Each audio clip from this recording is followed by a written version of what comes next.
So, hi, good morning, everyone. Nice to see you all. Mm.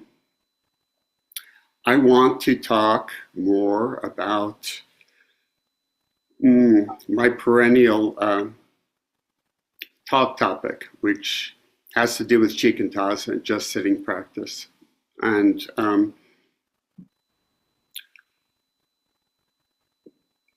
even for you, those of you who are working on koans, this really applies because when we're working on a koan, we're not turning it over in our mind the entire time, at least not once we're past the very beginning koans, right? There's time when we're just sitting in zazen, which means we're doing shikantaza, whether we think about it or not.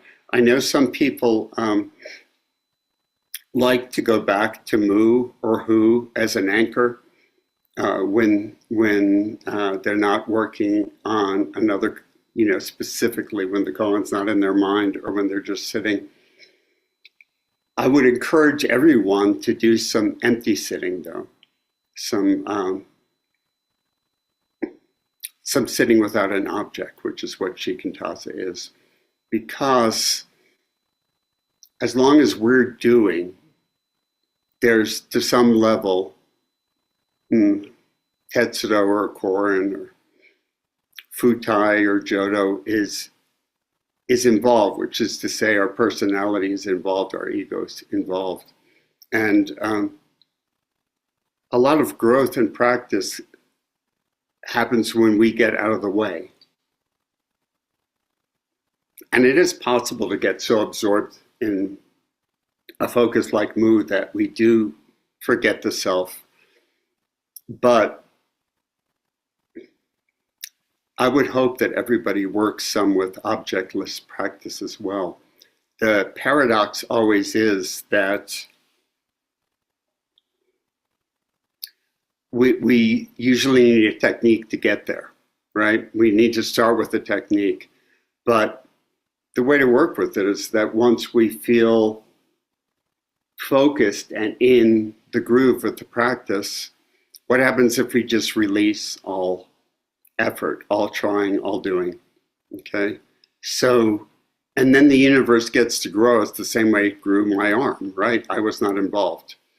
I mean, I was involved in that I appeared to be in this body and form, but I sure didn't grow it to full size. It didn't come out of the womb this way. It was much smaller, Do you remember? It was we had little limbs and somehow they grew all by themselves. So the universe knows how to do this stuff, right? So what happens in Shikantaza or just sitting practice or formless practice is, in a way, it's very ordinary because we're just stepping back into this awareness that we had all the way from the beginning. It never went anywhere. It just got covered over with things. This is what Dogen's talking about when he talks about taking the backward step, right? It means we tend to be focused outward, which makes sense. I sometimes, it's because we developed to deal with objects because in our survival, we need to find things to eat and et cetera. The way I like to express it sometimes is here in Taos, we have a really enormous mesa, right? It's very, very spacious. It's very big.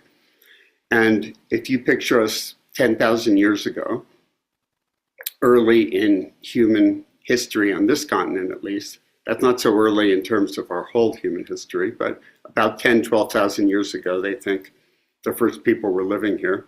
If you're out there walking across the mesa, there's this vast space, but if something moves against the space, that's important to you, right? Because you're either going to fight with it, mate with it, or eat it, It's something that has to do with your survival, So naturally, as we, we're born into something. Can you imagine when we were born, when we first came into the world, all our senses were functioning, but we hadn't separated everything out conceptually, right? We probably wouldn't even have known the difference between feeling sound, and sight. It would have just all been a wash of sensory information coming in, right? We wouldn't have known how to carve that up. And we take so much for granted about the way we've carved things up conceptually that we don't even think about it anymore. We know a sound is sound and sight is sight, but I wonder, can we put our minds back there to think, we've just come out of the womb and, oh shit, this is overwhelming. There's all this stuff coming in, right? What is it? We wouldn't even know how to think what it is.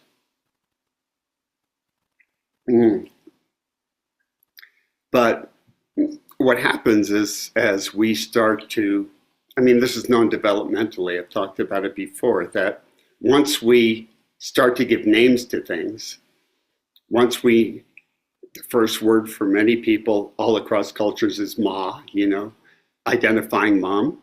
Once we identify our mother, conceptually, there's a separation that starts to begin, right? Because automatically mom's over there and I'm over here, right? In the absolute, though, there's no over here and over there, right? There's no separation. And of course, we have to go through this process of separating out, or we wouldn't survive, and it's part of a natural part of growth. But then as we get older, it starts to feel like there's something missing, right? Because that sense of separateness is not fundamentally satisfying to us. There's a sense of lack. Once we start to feel separate, then there's things we need, right? We want that thing. And then this, of course, is the second noble truth of that grasping causes suffering, but also the flip side of it is, once we think we're separate, then we think we can push certain things away, right? And so the flip side is aversion. This is something I'm sure we've all reflected upon before, and we all know. But what we may not reflect upon entirely is that underneath that is separation, right? So you could say, otherwise there's nothing to grasp and push away if we're not separate, right? We're just unified. And that's what we come back to re-experiencing eventually through practice, is that sense of separateness. We start to see past that. But the point is that we built it up in the first place. But that's the part we forget, right? We were not born into that sense of separateness. Of course, we didn't also know wholeness because we weren't thinking and conceptualizing, right? So infancy does not mean we're enlightened. Enlightenment or realization means going through the whole experience of separateness and regaining our sense of unity, which doesn't mean we still don't deal with ourselves as a separate person. I'm not the same as Futai, and yet we're not separate. And somehow when we talk about the human mind being dualistic, and we talk about overcoming our dualistic views, that's what we mean. For a long time, we want to fall into one side or the other. Are we one? Are we many? We have two eyes. One eye sees one way and one eye sees the other, right? The funny thing to me, I was just talking to Miyozan, I was just saying this. We know this. We don't have any problem knowing that my right hand is separate from my left hand, but that they're joined to the same body, right? We just take that for granted. But in so many ways, we're carving up the world as though it was one side or the other. No, I just have a right hand. I don't have a left hand. No, I just got a left. The left hand is the real hand, right? This is the real hand. The other one's a false hand, right? These are the things we get into when we start to glimpse the absolute nature of things through our practice. And then we want to say, is it one way or is it the other way, And I know that was a big thing for me early in my practice was once I really start to see that everything's unified, one thing that immediately happened is all my existential fear just dropped off. It's still the most amazing thing that ever happened to me in practice. That, oh, what's there to be worried about? Everything's unified and there's no problem. I'm not, how can I be threatened by anything? There's nothing outside of me. That was the way it appeared to me at first. But then we get caught on that side. For me, it was, oh, I have absolute trust in the universe. I don't have to think about money. I don't have to think about security. And thus I get into my 60s with no retirement account or never even having thought about that, right? That's falling into the absolute side, right?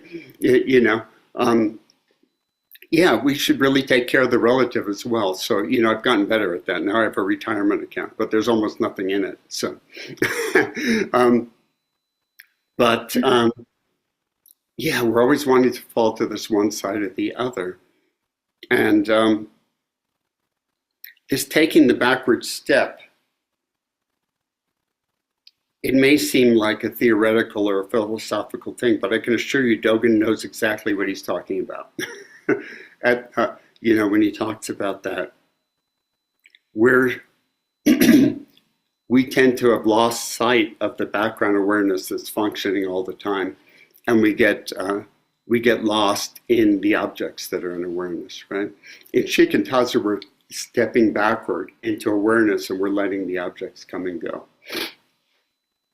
What starts to happen, we've done some exercises around this before, and I want to do some of that again. But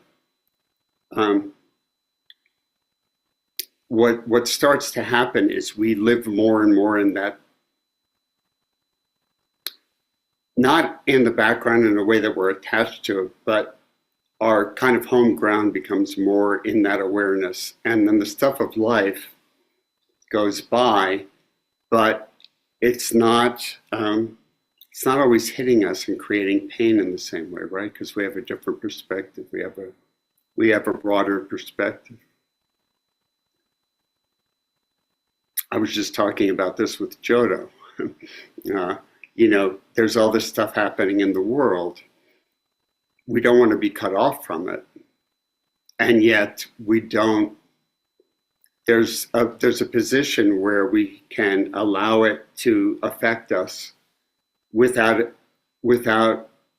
dragging us under, And when we're too lost in the foreground, then everything's a panic, right? Suzuki Roshi says in Zen Mind, Beginner's Mind, the single line from that book that's always stood out for me is, he says the foreground is always losing its balance against the background of perfect balance.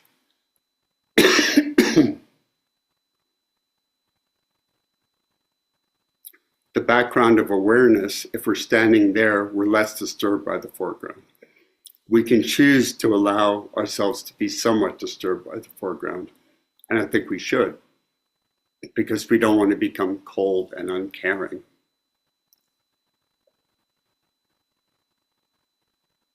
But if we're too disturbed, we're going to be sunk by it, right? I've been talking to so many people about the current events and everything that's been happening. That's the foreground. And it's a mess right now, right? But our practice should help us understand that, what do you expect? That's human life, right? That's,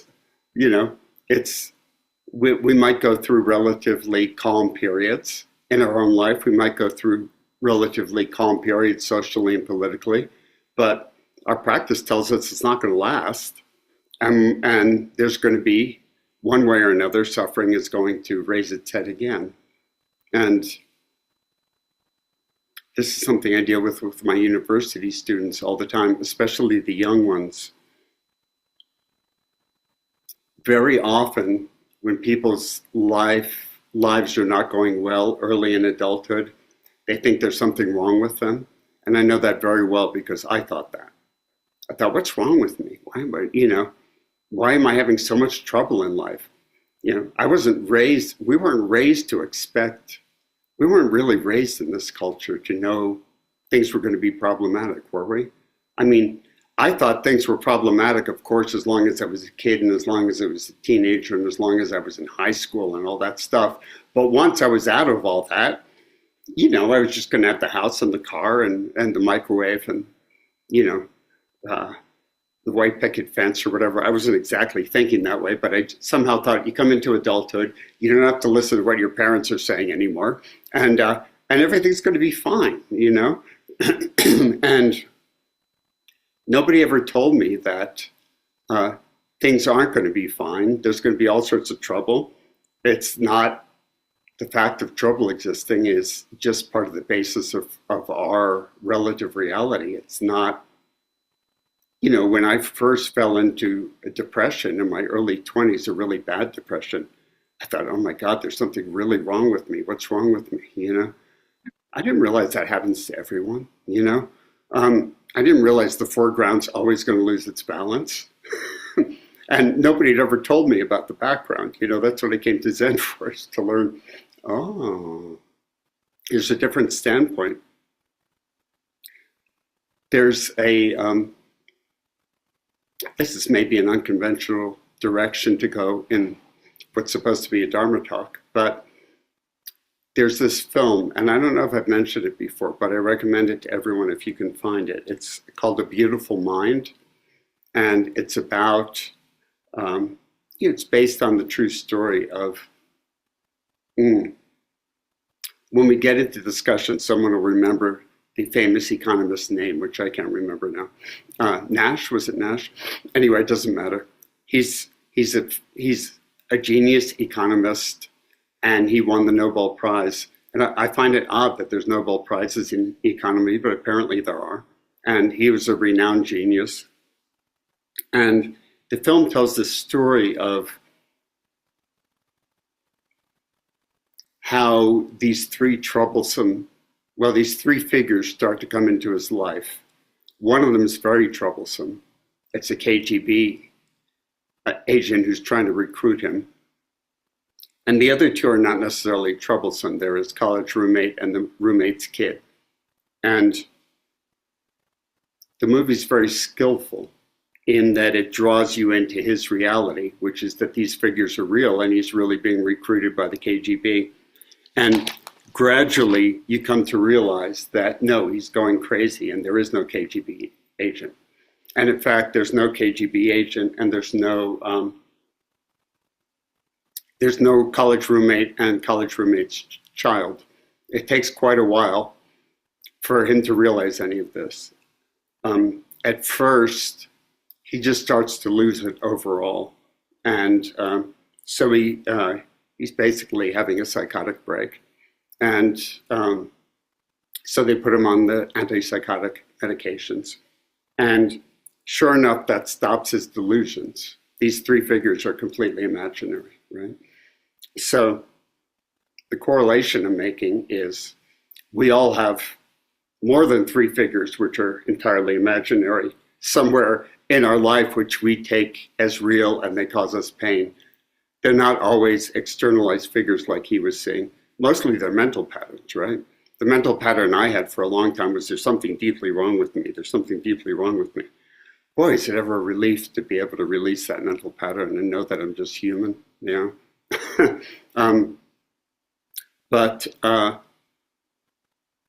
So he goes on the antipsychotics and the three figures disappear and he comes into balance and he can function in his day-to-day life. But guess what? He's no longer a genius because his genius is tied to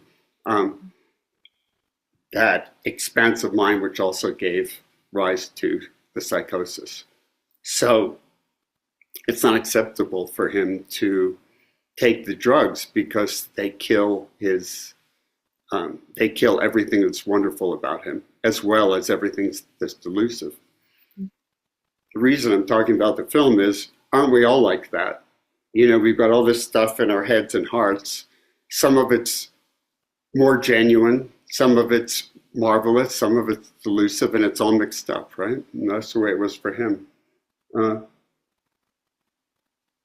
what finally happens, if I'm recalling correctly, is his wife helps him out by doing some research. She goes back to his college records and she discovers and can document beyond the shadow of a doubt that there was never any such roommate. And when she presents him with that truth, he has to accept it. She's got it on paper, somehow documented that that roommate never existed, which helps him to realize that the roommate's child therefore can't possibly exist, and that it's very likely that the KGB agent is, is the same thing, that these three figures are all delusions. So he decides to go off the drugs, and which means that the three figures come back. But now he knows they're not real. This is where practice brings us, right? We start to realize that a lot of what's troubling us isn't real. For me, it was early in my life, it was certain neurotic worries that I've talked about in other talks. I won't go into them, but very unreal fears. And yet, haven't we all experienced fears that we know are unlikely, will probably never come to pass, and yet they still prey upon us, right? In fact, worry in general is that, isn't it? It's thinking that something's coming in the future that's going to be bad and that we can prepare for it. And I think we all know that a good proportion, the majority of the time, the things that we fear and worry about never come to pass, or they don't come to pass, at least in the worrisome way that we thought they might. And we wasted all that time and energy torturing ourselves over it, and it never happened, right? In similar ways, the other big one for me was negative self-talk, and just thinking there was something wrong with me was only the tip of the iceberg. It was everything was wrong with me at one point. And come to realize that the thinking was creating the wrongness. This is one of the things that Zazen taught me is we're not our thoughts. Our thoughts aren't necessarily, we don't have to believe what we think. Some of what we think may be useful. A lot of it isn't. I don't know if we could say that any of what we think is absolutely true. It's all situational, it's all conceptual, If it's useful, let's keep it. If it's not, can we take the backward step and understand that our practice of letting go of thought and returning to reality again and again, that's the basis of practice. We don't always identify it that way for us, but we're sitting in reality, which means the present moment, and our thoughts are pulling us away, and we catch ourselves and we remember and we come back, and eventually the thoughts cease to have so much power over us. And certain categories of thought, it's possible to let go of entirely. So back to the movie. I think his name was Nash. Someone will confirm this for me, but someone or other Nash. Anyway, so he goes off the drugs. Now he's a genius again, but he's got these delusions. And the delusions are pretty intense. The KGB officers like right in his face, screaming at him, especially now that he knows he's delusive. He's just really trying to recapture him, right? I may be misremembering some elements of this, but basically, as I recall, the KGB officer is no longer trying to persuade him and gently say, come on, join our organization, be a spy, it'll be cool. He's right in his face, like screaming, right?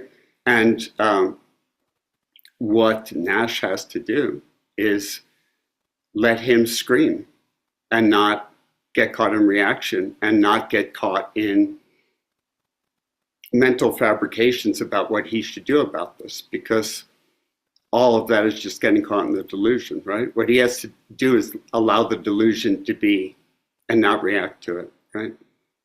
I'm sure at first he is reacting emotionally, but as he continues to work with it and not grasp or repel, right? He doesn't join the KGB. He doesn't push them away. He just lets them scream. And then I forget what the roommate and the child are doing, but they're there too. And they're all trying to get his attention. And he's just got to remain aware of this, aware in his knowing that they're not real, and just let them be. And what slowly happens over time is they can't grab his attention, so they get less intrusive. They get less loud. They start to be more in the background. He starts to be able to concentrate on other things. By the end of the film, those delusional figures are still there. He'll be working in the library and he's doing whatever genius work genius economists do, which I know nothing about. But he's doing it. He's a genius again. But those figures are still standing in the corner of the library. But they've just lost any power. They've lost any hold they have of them, right? This is such a great parallel for the way our practice is I don't know if I've told this story before. In fact, I may have talked about this film before, but it bears repetition. There was a friend of mine, 3 friends actually. We were all at Zen Mountain Monastery in residence together for off and on a lot over a couple of years. We knew each other really well. And they all came out to visit once when I was first starting my Sage Institute training. They all came out to check out what I was doing. And one of them, I'll call him George. I remember we all 4 were going for a hike out on that mesa that I mentioned before, the big vast mesa. And we're talking while we're out there walking. And George is going, I've been practicing now for 20 years and it's had no effect on me. I haven't changed at all. And the others of us just laughed because we knew what he was like before, And we said, what are you talking about? You're completely different. And he said, no, I'm not any different. And we're saying, well, what do you mean? And he said, well, when I started, I had my father's voice in my head all the time telling me I wouldn't amount to anything and I'd never do anything good in the world, and I was basically a useless human being. And his voice is still in my head. But the funny thing is, in the time we'd known this guy, he'd become a skilled artisan. And he was in great demand for the stonework. He became a master stonemason.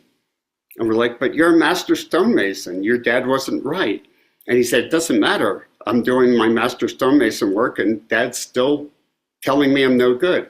And we said, yeah, but what's the difference is he has no power over you anymore. If he did, you wouldn't be a stonemason. You wouldn't be a master stonemason, right? So we can't guarantee. Some of my delusive voices are gone. I have to say they're basically gone. And I'm very grateful because my suffering has been greatly diminished. But we can't all guarantee that the voices will be gone, but what we can guarantee through practice, I think, is they lose their power. So Mr. Nash still has the KGB agent standing over in the corner of the library, real as day, but he no longer has any power, right? So this is where the backward step takes us, right? If you're lost in the foreground, then the KGB agent's real. If I'm lost in the foreground, there's something deeply wrong with Sean, If we're lost in the foreground, our Father's voice means something, If we step back into our basic awareness and actualize what we develop through practice, which is this ability to let things go by and not, don't get me wrong, it's not easy. We all know this. We've all struggled with our own minds, right? But the more we can stand back and let the things of the world go by, they're still real in a sense, as real as anything is, I suppose, as real as I am, But we can begin to have some discernment about how much we let them affect us. I said before, when in the first iteration of this administration that's in power right now, in 2016, I was in frequent conversation with Shishin Roshi because I was finishing my training. And I know I've said this before, but it bears repeating that Shishin would often say, I allow myself to be upset by this. So, which is great because it's entirely possible to use, if you've been around the Zen world, you've seen people who've managed to wall off everything in the world, and that's spiritual bypassing, and it's not what we want. On the other hand, there's people whose boats are getting sunk, but every time some national or social event happens, we don't want that either. So what I really learned from Roshi at that time was, let's let enough in that we care, but not so much that we're in panic, because after all, it's just more trouble, and trouble's going to come. And these, I started out to say how it is for young students who come into my classes. A lot of times they're having trouble in their young lives and they think it's their fault. And I see the lights go on because we start sharing in the class, and my classes always get intimate. And sometimes I really see the lights go on, that everybody feels the same way, or at least all the young people do, because when because our sense of self and our egos, which we have to develop early in life, oftentimes are so fragile that we think things are our fault, but we're not revealing that. When people start to reveal, it's like, oh, this is normal. Oh, this is normal that things go wrong. My translation of the First Noble Truth for college students is, if I try to go to the old translation of life is suffering, they'll drop the class. We can't go there. And that's a bad translation anyway. The other bad translation is the second Noble Truth. If we go to old translations, suffering is caused by desire. So you tell college students that all life is suffering and you have to give up your desires, forget it. They drop the class, But those are bad translations anyway. So I retranslated as trouble is normal. It's not your fault. Of course, we can increase our trouble. A lot of those college students do by getting into alcohol or drugs or who knows what, But it doesn't matter if you get everything in balance, you're still going to have trouble sometimes, right? It's not our fault things are this way. That's just the way the world's built. And then we finesse the thing about desire. It's about grasping. It's okay to have some desires, but let's not get too attached. Let's not get too caught up in it. Let's not think that next relationship is going to solve every problem, or that it's going to be free of problems, because trouble's normal, So I want to do some experiments in looking at this with us, okay? So, because in Zen everything's functional, and as long as we're talking theoretical, if it's not put into practice, the transformation doesn't happen. So it has to be put into practice. So I'm going to encourage us to just take a minute or two, drop into our breath, drop into our practice the way we know how to do it. If you're accustomed to using an anchor like Mu, you can use that. If you're accustomed to the breath, we can use the breath.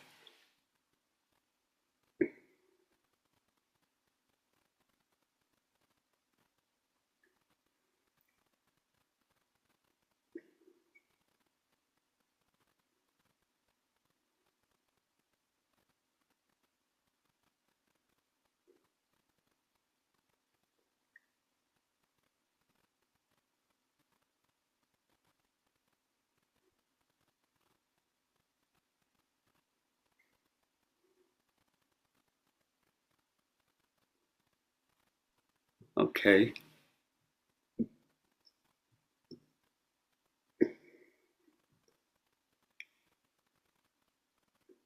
Now I'm going to ask us to intentionally generate a thought. Let's choose a really simple thought like, let's say good morning. Can we say good morning in our own heads? Sure we can. A lot of our thoughts are automatic, but we also have some influence over them. So we can all think good morning if we want to think good morning. So let's say good morning to ourselves internally a few times. Like a mantra, just keep saying it. Good morning, good morning, good morning, good morning.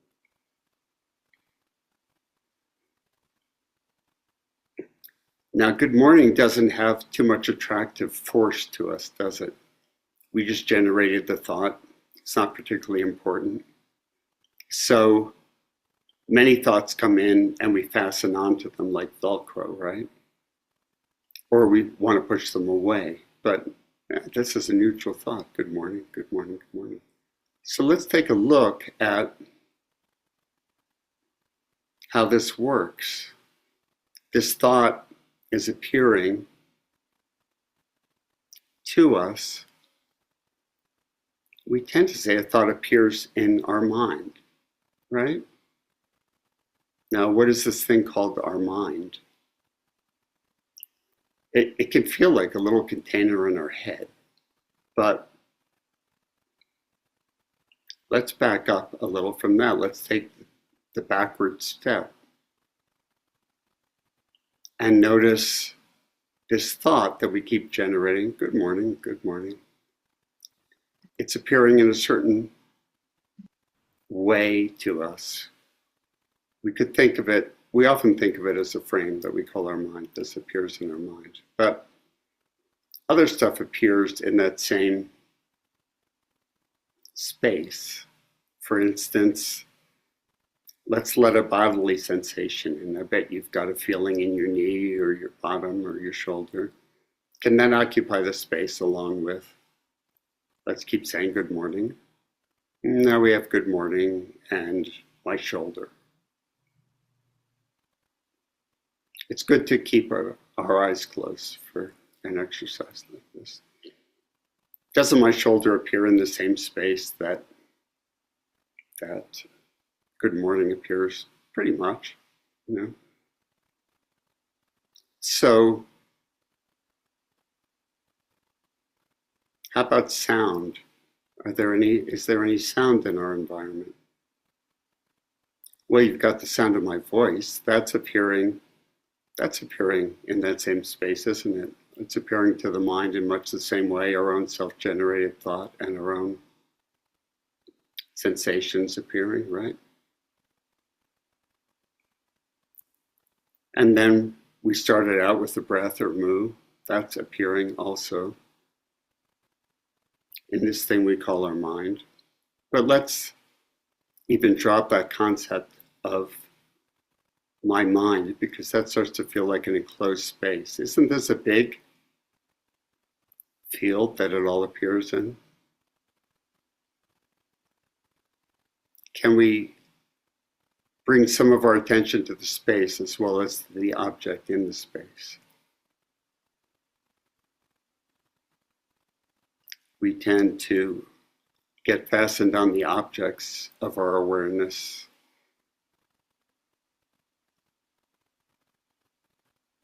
And our awareness gets so filled up that we forget that there is this thing called awareness that's receiving it, right? Isn't that strange? Actually, how about bringing up our name? Let's say our name to ourselves. Generate the thought, Sean or Tetsudo or Koren or Yugen.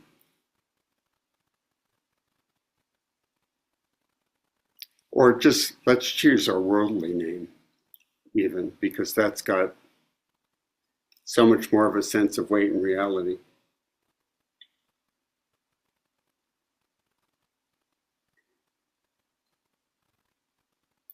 But notice that appears in the same space just like good morning did.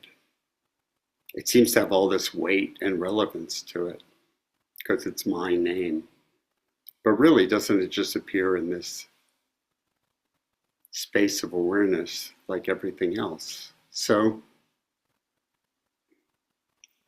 we can put all our attention on that. For instance, I'll use Sean, my worldly name.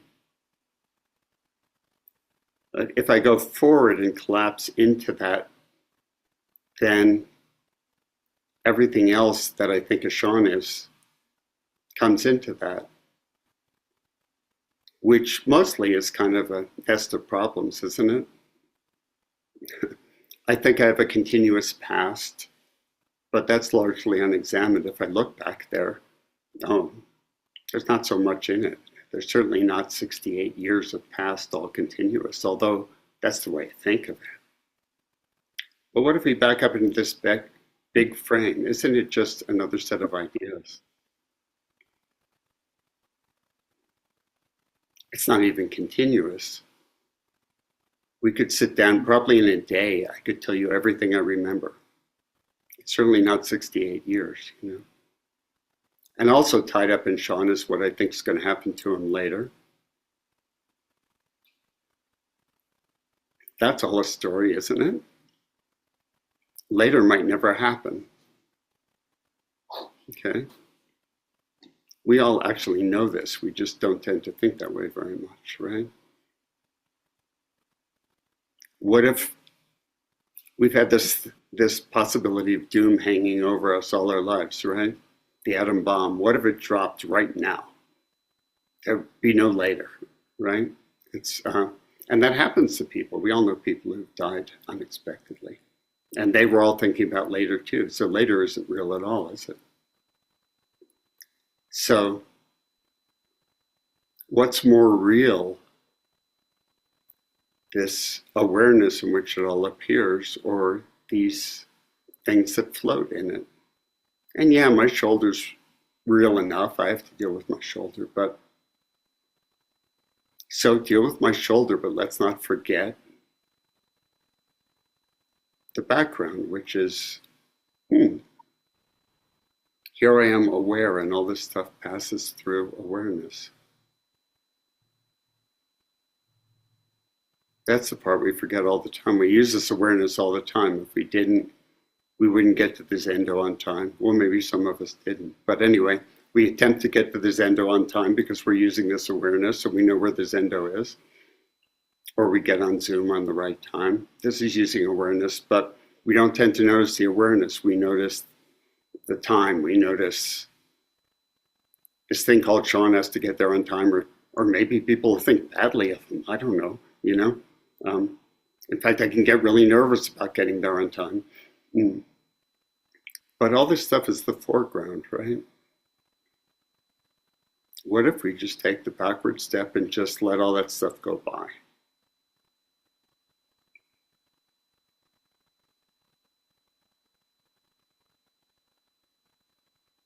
I don't know if you can feel that. It's like a difference in focus, right? I've used this analogy before, but it bears repeating.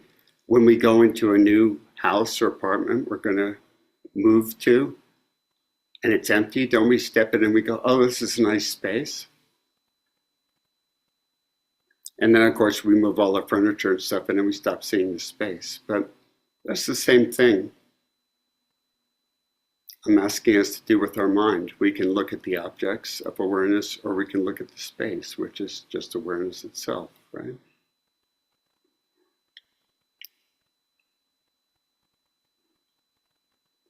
So what's bigger, the awareness or the stuff that appears in it? Let's just take a moment and look at this space of awareness. I forgot all about good morning, but if we bring it up again, it's in the space, but it's not very big, is it? Not compared to awareness. Once I remove past and future from Sean, boy, it's a four-letter word. What is it even? There's kind of nothing there. I mean, what is Sean in the present moment without the history and projection and judgment? If we want to see what no self is, it's right there. There's not much self in it, is there? Not if we're standing back and just letting the mental KGB agents of our own version of it, our problems, our name, our history, our need, the sound outside. If we just let it stand in the corner of the library, then I don't know, is there any problem? Is there any problem to this moment? So Shikantaza practice means we're taking this backward step into awareness and we're letting the foreground just do what it does.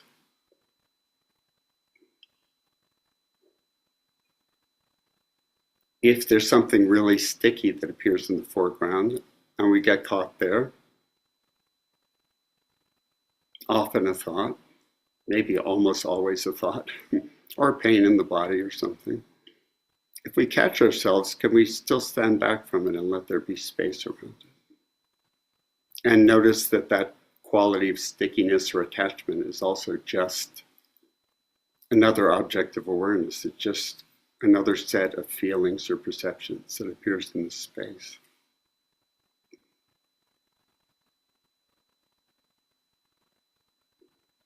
An interesting thing to note is of all the things that appear in this space, objects of awareness or phenomena, there's sound, there's sensation, there's thought.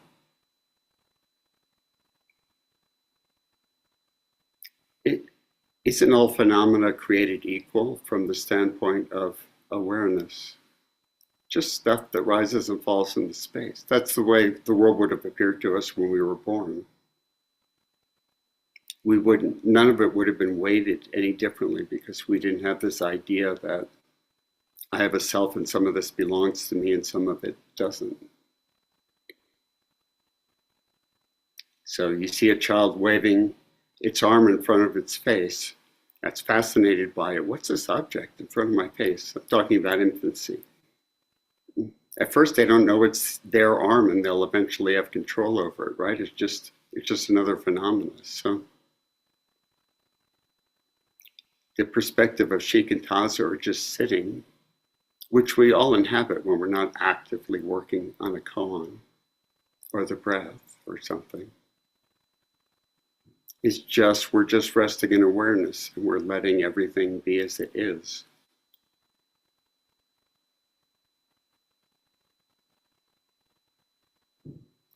To go back to the film, when these thought figures appeared, he gave them tremendous weight, and then they gained tremendous weight. And when he stopped giving them tremendous weight, they fell to the background.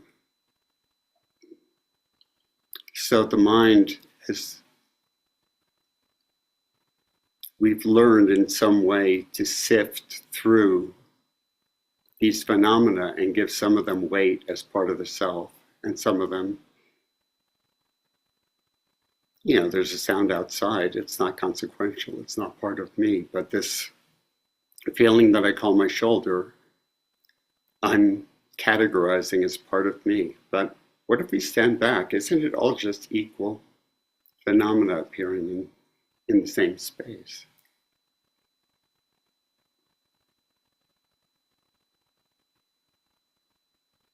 Isn't that kind of a relief?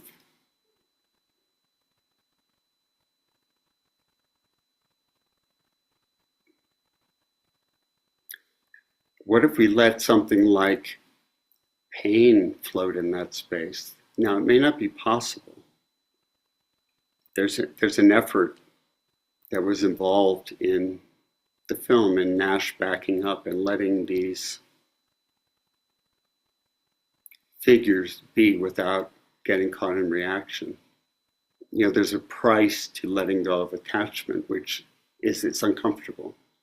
And it must have been very uncomfortable for him to have an imaginary KGB agent screaming in his face when he's trying to teach a class or something. But aren't all our neurotic problems and preoccupations, aren't they just our own personal KGB agents screaming in our faces, right? And can we learn to let them float and just know the price is going to be some discomfort? It's uncomfortable to release attachment, but that discomfort will pass. Let's just take another minute or two, and I'd like to talk about this, unpack it a little bit more. But one thing I'd like us to notice is if you've really succeeded in backing up into awareness, and if you lose touch with it, you can go back to the breath. When you feel focused up again, notice we're aware of the breath. So there's a bigger space in which it's happening. We're taking the backward step into that space.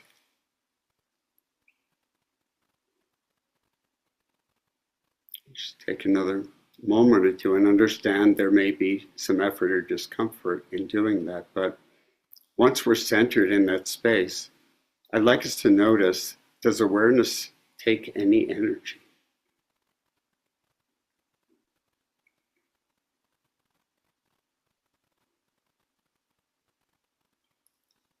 Wouldn't it take energy to grasp onto any of these objects? The next thought stream that comes in, wouldn't it take energy to grab that thought? And then getting absorbed in it, wouldn't that take energy? Does it take energy to simply be aware? In fact, is there anything unusual about standing in awareness? At first, it can seem like a bit of an altered state, but really, if we relax into it, then isn't it just perfectly normal, ordinary mind? Awareness, we all use it, we just haven't been paying attention.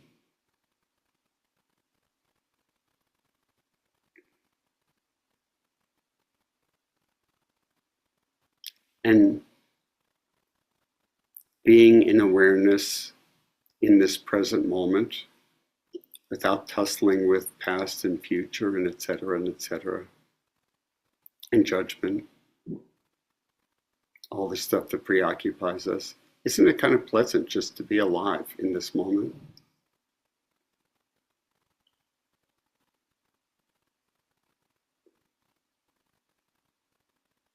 I mean, it's not bad, is it?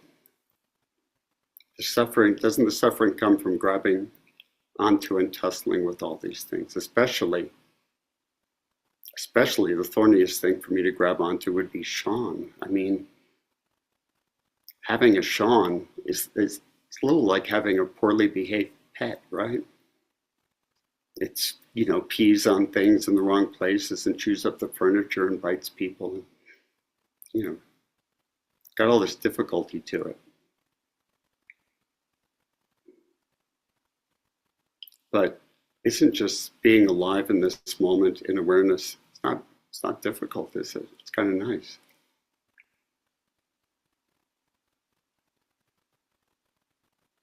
We can actually stand in this position anytime we want.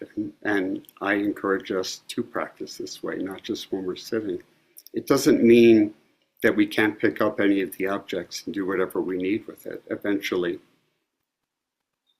after this is over, I'm going to go pick up the objects that constitute breakfast, and I'm going to enjoy that. But if our fundamental home ground is awareness, then all these things constantly losing balance in the foreground, maybe they're not as heavy as we thought. So, got a few minutes to ruin this all and chat about it. Anyone got questions, comments, complaints, objections?